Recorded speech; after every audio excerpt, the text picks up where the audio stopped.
Hey, what's up guys? WonderLibrarian here, and it has been a while since I've done a video. I've had a lot on the go lately. I literally just moved to Vancouver like 2 weeks ago. So for those of you who have been following me for a while, you know I took the big leap last year from Ontario, where I basically lived my whole life, and now I'm over on the West Coast, and I'm living the dream over here. So yeah, I'm like super excited to get started documenting movie locations. Happy Gilmore was out here, Never Ending Story, Supernatural, The Flash, Supergirl, Riverdale. The list goes on and on. This is the land of lots and lots of filming locations, and I'm gonna love every minute of it. That said, there's one movie that stood out that I recently just learned was done in Vancouver, and oh my god, I freaked out when I found out. And most of it is done like 10 minutes from where I live, so that's pretty crazy. It's one of my absolute favorite childhood movies, and it is Jumanji. So not the remake with The Rock, but the legit 1995 Robin Williams classic. Now I don't know about you, but I love my Robin Williams movies in the early 90s. Aladdin, Mrs. Doubtfire, which is hilarious, and of course the fictional tale of little Alan Parrish, who finds some crazy jungle-themed board game by his dad's shoe factory and then inadvertently gets sucked into it for 26 years. You know the line, "In the jungle you must wait until the dice read 5 or 8. Yeah, that's the one. The movie is set in Brantford, New Hampshire, but they actually filmed it between locations in New Hampshire and Vancouver BC. A lot of the interiors were done in a studio in Burnaby, BC, but some of the exterior shots were actually done around Vancouver, in the city and totally visitable. So if you look at this one, you can see the rhinos are stampeding, and it's Judy and Peter's aunt. She's driving around and a whole bunch of rhinos just randomly cross her path, which is so weird. So they did this near Diefenbaker Park in Vancouver, which it's kind of down a long country road, so it's sort of hard to match up the location, but if you see the White House in the background, then that's probably a good way to match it up. Apparently they had considered using real rhinos at one point, but rest assured the crew thought better of it and instead used CGI throughout the whole film, which by today's standards is not the best CGI, but for the time it was pretty awesome. Funny enough, there was actually a rumor going around that an elephant died during filming, which of course turned out to be totally untrue, because there's not one real animal in this movie. Speaking of stampedes, check out these next few pictures from Central Square in Keene, New Hampshire. On the left, in 1995, we see Bonnie Hunt and Kirsten Dunst trying to escape some of the madness around town. Even though the sets were dressed, so they kind of look like they're maybe based in the 60s because it was supposed to harken back to the town that Alan Parrish and Sarah Whittle would have grown up in, but then it's kind of the 90s, but it's more of a traditional town. You can see that this corner looks relatively the same if you match up the buildings. So fun fact, Scarlett Johansson was originally in the running to play Judy, and it was very, very close. But in the end, Kirsten Dunst won the role just by a little bit, so it was a very close race between the two. This next picture is an angle of Central Square, a different angle. On the left you see those infamous CGI elephants wreaking havoc in the quiet little town. You know, just being all crazy and CGI. So if you move your eye to the right, you can see that there's a church at the end of the shot. And in the comparison photo on the right, you can see almost the exact same church, so it hasn't changed very much. And if you look carefully on that right picture, you'll see on the brick wall the word Parrish Shoes on the side of the building. So this was painted by a crew during filming. It was just meant to be like an ad around town, and it was left up as a memento to stay in the town.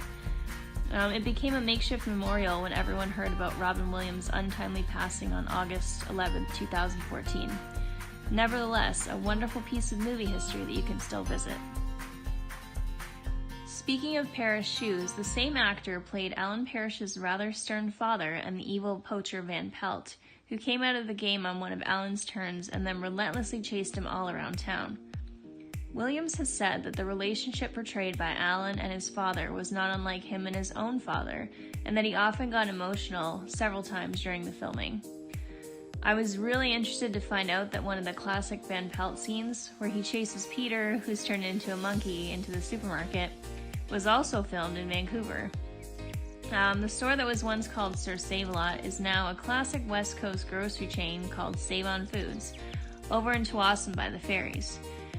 I used to go there all the time, I never knew this, and I think that's so awesome.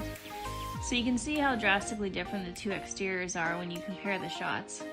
It's funny because if you look in the background of the picture on the left featuring Carl the police officer, you can totally spot a Canadian TD Bank just behind his police car. That was a fun Easter egg for me.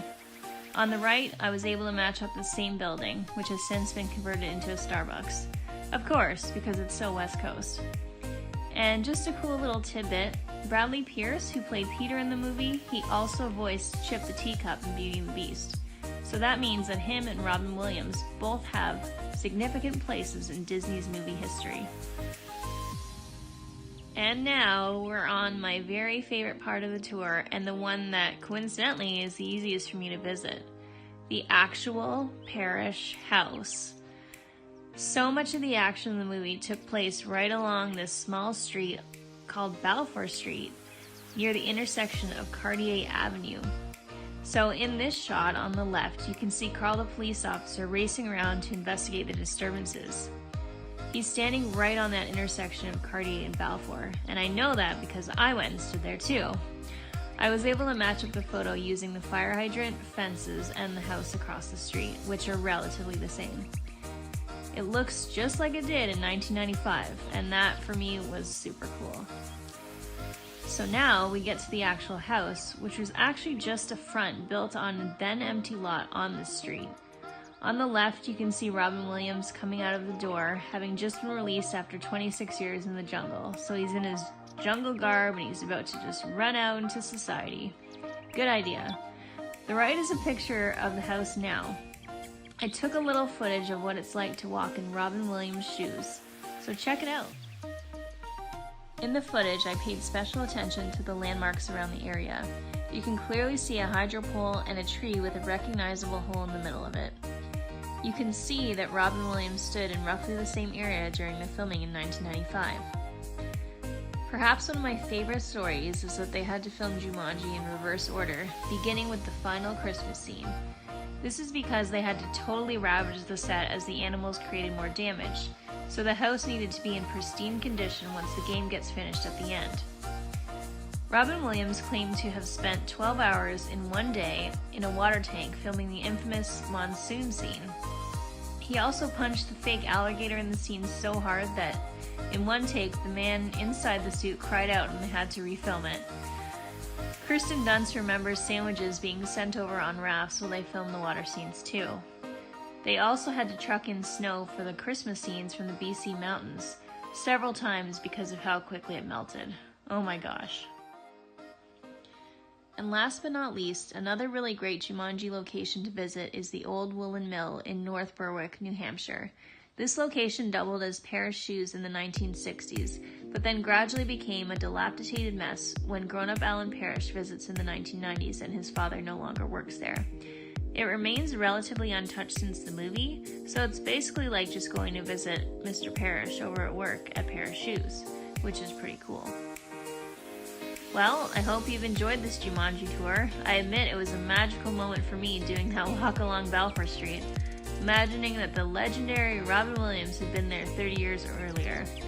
The street was relatively quiet, so it was something I won't soon forget, kind of like my little secret as I was walking on through there. Stay tuned for more awesome West Coast locations for me. I'm hoping to get around and do lots of fun things, so don't forget to like, subscribe, and comment on this video so you don't miss anything. Thanks for watching, guys, and see you in the future. WonderLibrarian out.